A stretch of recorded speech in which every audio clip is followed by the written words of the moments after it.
Today we're counting down 15 unresolved treasure mysteries. These stories of lost fortunes and hidden riches, they've captivated treasure hunters for centuries. Let's start with number 15, Fabergé eggs.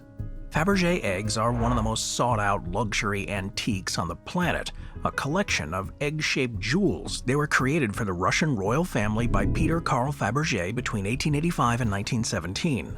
His 52 imperial eggs were his most famous. However, when the Bolshevik Revolution happened, most of them were confiscated by the new government.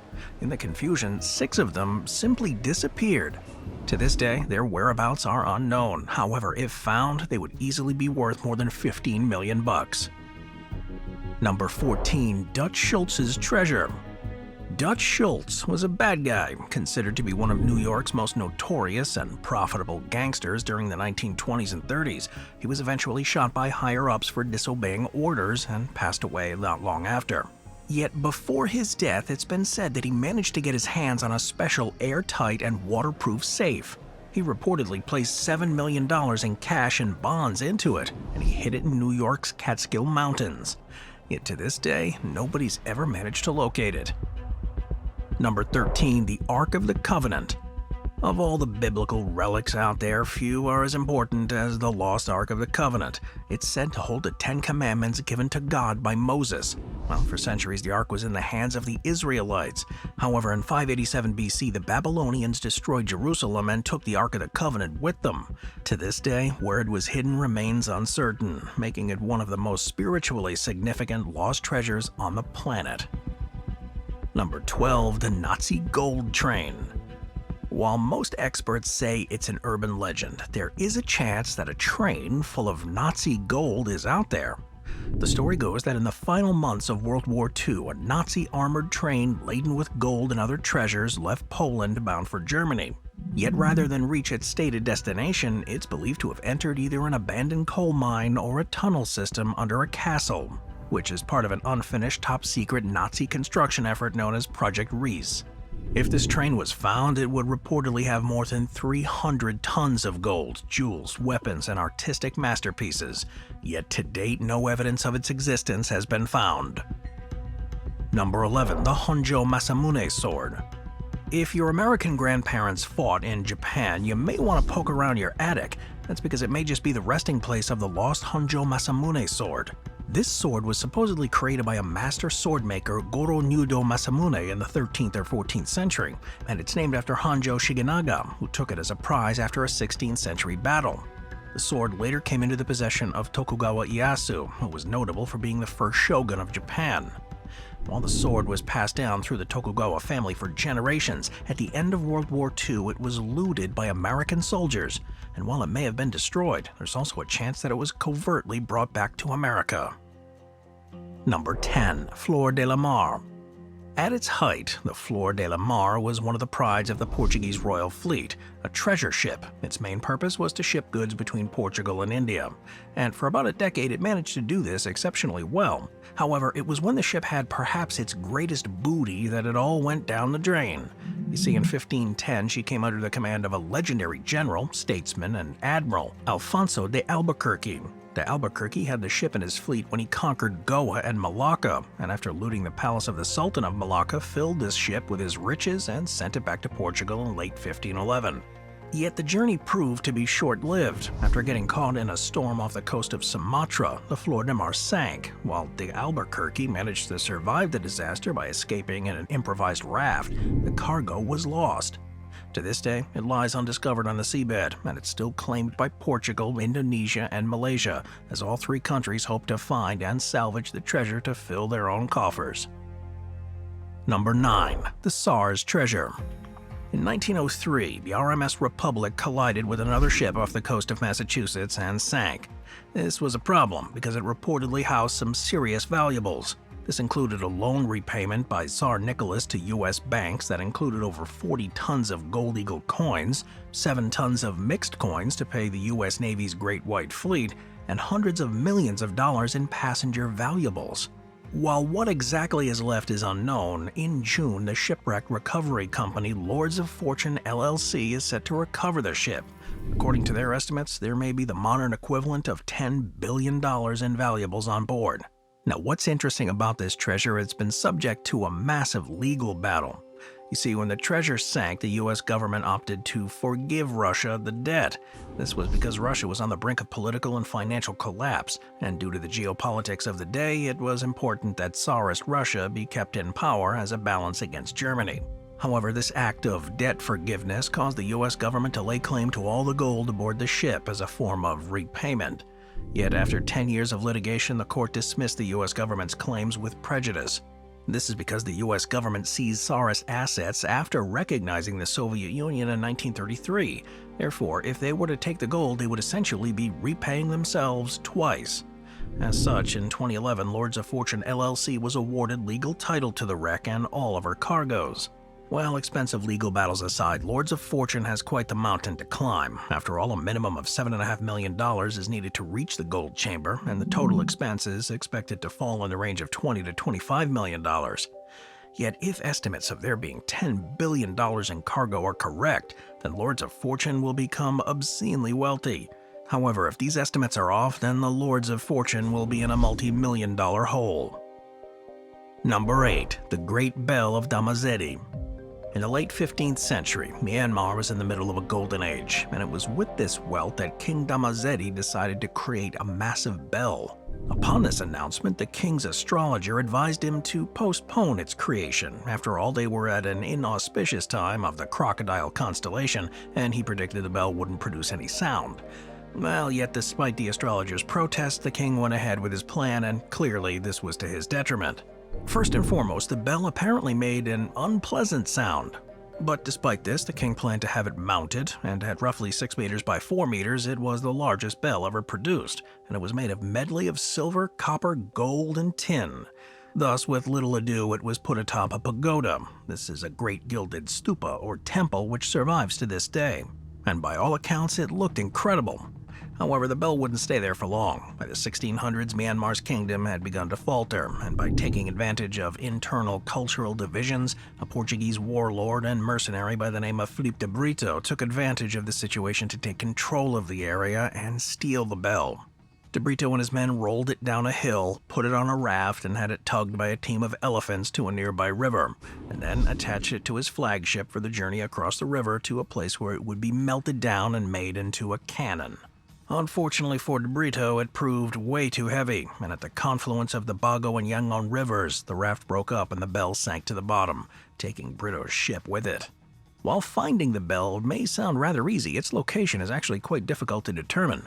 After all, there are at least 3 shipwrecks in that area, the water is muddy, and visibility is extremely poor. In fact, the bell could be buried in up to 8 meters of mud, making it near impossible to find. Yet in spite of the challenges, professional deep-sea diver James Blunt has made 115 exploratory dives using sonar images of objects in the area for guidance.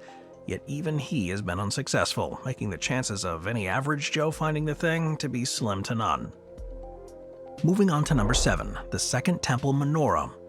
Of all the entries on this list, the oldest is the one and only Second Temple Menorah. While its value is historical rather than strictly financial, this missing Jewish artifact is of immense spiritual significance and would probably grant fame and fortune to the lucky soul who managed to find it. For those of you not up to speed on Jewish religious tradition, the menorah is, in essence, a 7-branched candelabrum. It described in both the Hebrew Bible and later in ancient sources as having been used in the tabernacle and in the Temple of Jerusalem. Since ancient times, it's been a symbol of the Jewish people. Meaning lamp in Hebrew, the ancient menorah has 7 branches, one for each day of creation, and for years it burned in the main Jewish temple in Jerusalem. While it was meant to be an everlasting light, an oil lamp that was never supposed to go out, when the Greek-Assyrian Empire took the city in 167 BC, they outlawed Judaism. As a result, the menorah was forcibly snuffed out. In response, a small group of resistors known as the Maccabees rebelled. Over several years, they managed to take back the temple and relight the menorah. As the story goes, 1 day's worth of oil miraculously lasted for 8 days, thus representing the strength of Judaism in both the land of Israel and the diaspora. Now, according to the Hebrew Bible, the original menorah was made out of pure gold and only burned with fresh olive oil. While it was a lively light for hundreds of years, in 66 AD tensions flared when the Jews in the area revolted against their Roman overlords. This led to a siege of Jerusalem in 69 AD, and in 70 AD, Jerusalem fell to the Romans. In order to celebrate this victory, the menorah was put out and taken to Rome. In fact, the Arch of Titus, which still stands today, famously depicts the menorah being carried away by the triumphant Romans along with other spoils of the destroyed temple. From here, though, history gets a bit hazy. In 455, the menorah was reportedly taken to Carthage by the Vandals after the sacking of Rome. In 533, Byzantine historian Procopius reported that the Byzantine army recovered it and brought it back to Constantinople, then later returned it to Jerusalem, yet the evidence of this is not perfectly clear, and to date, its true location is still unknown. Number 6. The First Qing Emperor. Unlike almost every other entry on this list, we know exactly where this treasure is located. The treasure in question is that of the first Qin emperor, found in China's Shaanxi province near the ancient capital of Chang'an. It was built from 246 to 208 BC, and it was the resting place of a great man. After all, it was the first Qin emperor who unified China, began construction of the Great Wall, and notably to our story, prepared for death by constructing a 50-square-kilometer funerary compound underneath a 76-meter-tall pyramid. Now, for years, the tomb sat forgotten. However, on March 29th of 1974, a group of local farmers were digging a well when out of nowhere they uncovered the roof of the structure. The inside was absolutely incredible. The tomb had massive terracotta army consisting of approximately 8,000 soldiers, 130 chariots, and 520 horses. The idea was that this would be the army that would protect the deceased emperor in the afterlife, and since these statues are styled after Chinese soldiers of the era, they have revealed a lot about how Chinese troops looked at the time. If that wasn't crazy enough, this wasn't a simple copy and paste kind of a job. Every single statue has been found to be totally unique, right down to the facial features, hairstyle, clothing, and pose. Unsurprisingly though, UNESCO has since classified the mausoleum as a World Heritage Site. Yet it turns out that not all of its treasures have been uncovered yet.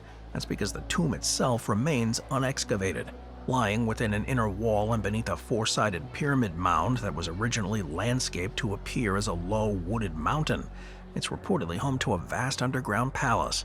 In fact, according to the record, about 700,000 conscripted workmen labored for more than 36 years to complete it, and it's reportedly home to 3 subterranean streams, models of pavilions, and even offices filled with precious stones and rarities. And in order to protect both it and the actual burial chamber, there are apparently mechanically triggered crossbows set to shoot any intruders, making it pretty well defended. Thus, while this mausoleum may seem like a great treasure, it has, for now, remained unopened. It will likely remain this way for a while. After all, before doing any further, the Chinese government would like to find a way to excavate this site that won't cause any unnecessary damage.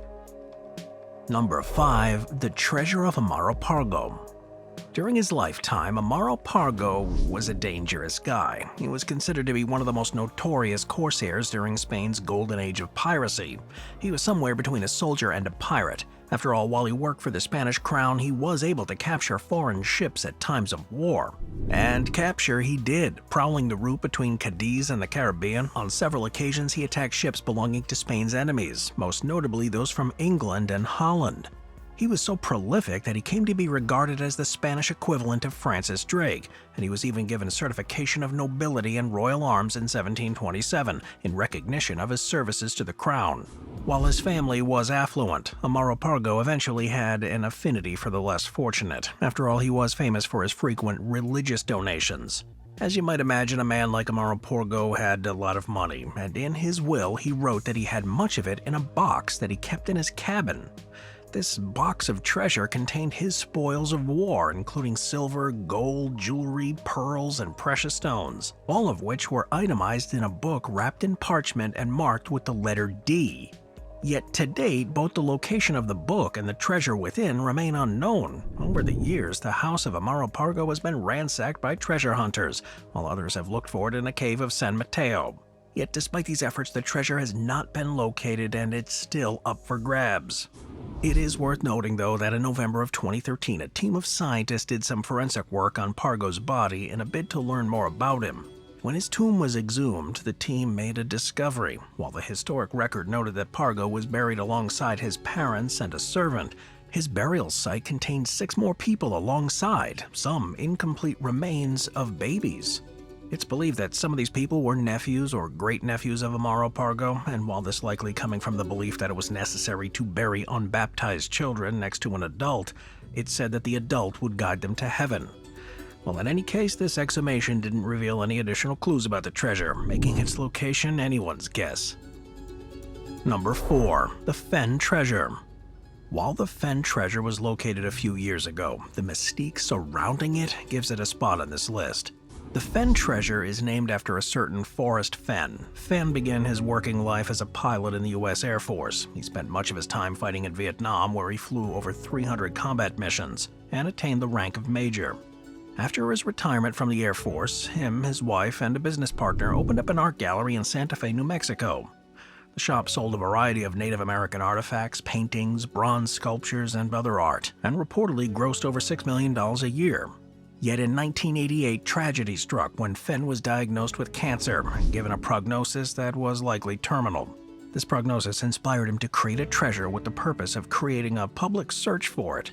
After recovering from the illness, he hid the treasure, and in 2010 self-published a book called The Thrill of the Chase, a memoir. The book contained a collection of short stories from his life, and in it he described a treasure chest that he said contained gold nuggets, rare coins, jewelry, and gemstones. He said that he hid the chest in, quote-unquote, the mountains somewhere north of Santa Fe, and he hid a bunch of clues in the book to help potential treasure hunters figure out its whereabouts. As you might imagine, Fenn's book and story prompted a treasure hunt in the Rocky Mountains of New Mexico, Colorado, Wyoming, and Montana. 10 years after the book came out, Fenn confirmed in 2020 that former journalist and medical student Jack Stoof had found the treasure. In December of 2022, its contents were auctioned off for $1.3 million, making Mr. Stoof rich overnight. Best of all, Fenn was 90 years old and alive when the treasure was found, granting him the privilege of seeing his mission completed. Now, it's worth noting that there has been quite a bit of controversy surrounding the search for the treasure. There were multiple cases of people getting in trouble with the law on their search, be that by damaging cultural heritage items or destroying state property.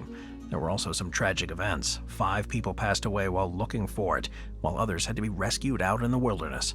In any case, while the treasure has been found, there are still some mysteries surrounding it. After all, while it's been revealed that the treasure was in Wyoming, as per Forrest Fenn's wishes, its exact location was never released to the public. Number 3. The Treasure of Montezuma. The Spanish conquest of the Aztec Empire was a brutal exercise in colonialism. Yet despite the military superiority, Spain's attempt to extract some of the Aztec capital's best treasures ended up in disaster. The story goes that when Cortez's expedition arrived at the Aztec capital of Tenochtitlan on November 8th of 1519, they took up residence in a specially designated compound in the city. Soon thereafter, suspecting treachery on the part of their hosts, the Spaniards took Montezuma II, who was the Aztec king, hostage. While Moctezuma assured his people that he had been ordered by the gods to move in with the Spaniards, and he had done so willingly, the people of the city suspected otherwise. In any case, an impending Spanish army sent to bring Cortez down a notch forced Cortez to leave the city to face them in battle. In his absence, he appointed Lieutenant Pedro de Alvarado as a commander of the city and left him in charge of about 160 Spanish reserves. While Cortez was away, de Alvarado heard rumors that the locals planned to slaughter their unwelcome Spanish overlords at the festival of Toxcatl. In response, Alvarado decided to mount a preemptive strike. On May 20th, he ordered his men to attack the unarmed Aztec nobles assembled at the festival. This led to thousands of Aztec casualties, and in response, enraged populace went on the offensive, barricading Alvarado and the surviving Spaniards inside the palace. Although Cortez and his men were able to reinforce them after winning the battle and returning to the city, the situation was dire. In a bid to stop the fighting, Cortez dragged a reluctant Montezuma to the rooftop to appeal to his people for peace. This tactic had worked before, however, this time around, his people were having none of it. The assembled Aztecs launched stones and arrows at him, leading to Montezuma being mortally wounded and passing away soon after. At this point, the Spanish realized that their position was indefensible and decided it was time to escape. His men loaded themselves up with stolen riches and attempted to escape at night, since Cortez knew that the Aztecs only liked to fight during the daytime. This proved to be a costly misunderstanding, and his men were promptly attacked. While Cortez and his vanguard survived, most did not live to tell the tale. Now here's where things get interesting. In the confusion, many of the Spanish abandoned their heavy gold bars. While some were reacquired by the Aztec warriors, many sunk to the bottom of the lake. When the Spanish recaptured Tenochtitlan several months later, they would try to locate this treasure. Yet this was in vain, as they simply couldn't find all the gold. While there is a chance that the Aztecs found all their stolen valuables, there's also a chance that some of it was lost in the surrounding area. So while it may be difficult to find, a trip there could end up being very lucrative. Number 2. The Treasure of the Llanganates. Francisco Pizarro was the man behind the Spanish conquest of the Incas, and in true conquistador fashion, the thing he loved above all else was gold. Thus, when he captured the Inca king Atahualpa, he struck a deal.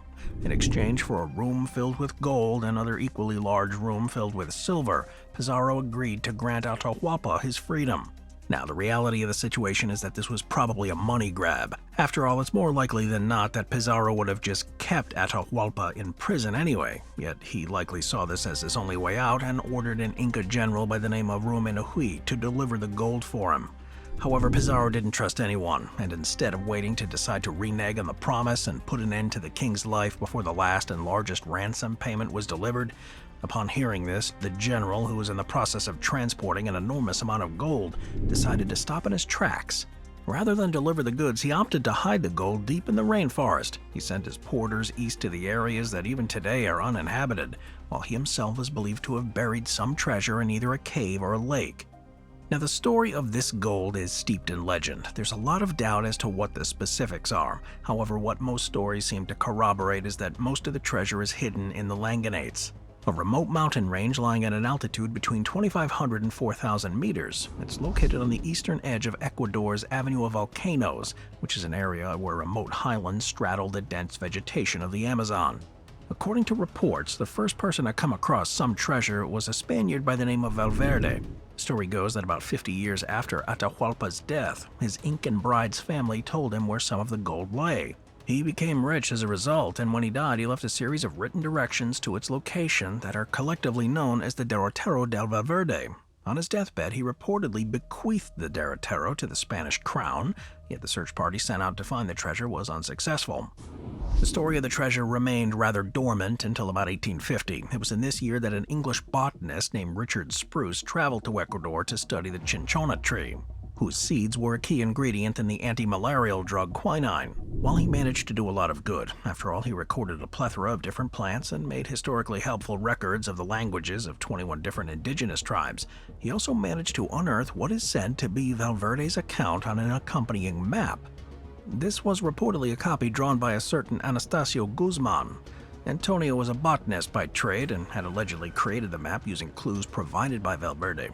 In 1861, Richard Spruce published the findings in the Journal of the Royal Geographic Society of London, and 36 years later, treasure hunters Barth Blake and Lieutenant George Edward Chapman embarked on an adventure. Blake claimed to have found the treasure. In his letters, he wrote findings thousands of pieces of gold and silver alongside vases filled with emeralds.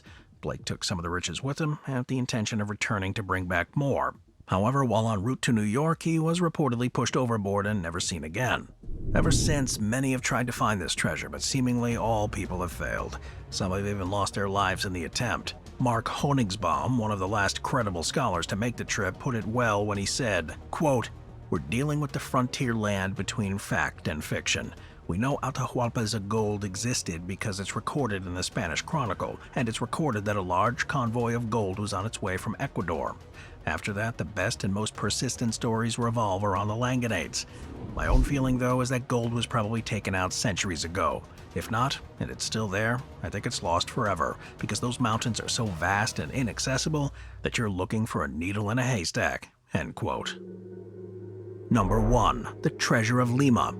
Peru is home to the mighty Incan Empire, which was a civilization known for its advanced knowledge of math, astronomy, and building techniques. Yet beyond being well-versed in the sciences, the Incan Empire was also laden with gold, and it was this gold that caught the eye of the Spanish conquistadors.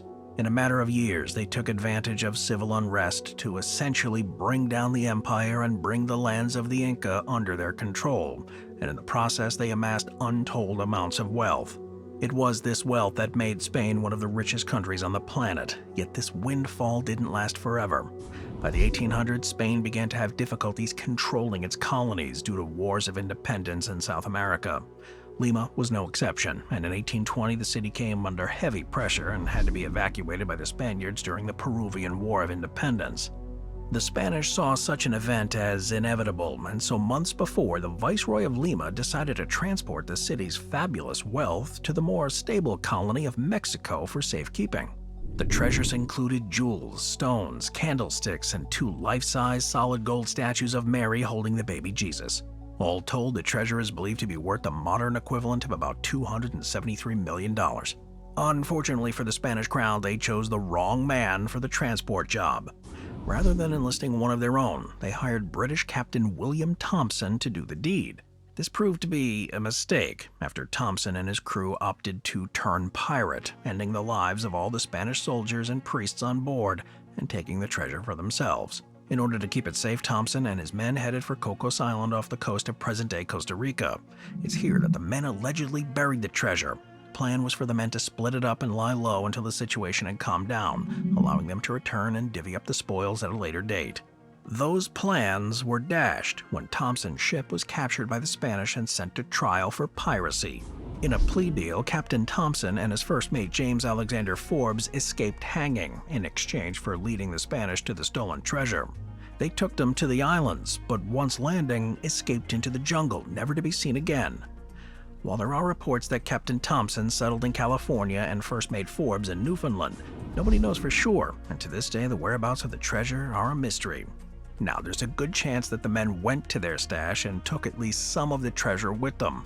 However, given their situation as fugitives, it's difficult to believe they would have been able to carry all the treasure back. This means that some of it is still likely buried, and probably on Cocos Island. As you might imagine, the dream of riches has lured many a treasure hunter.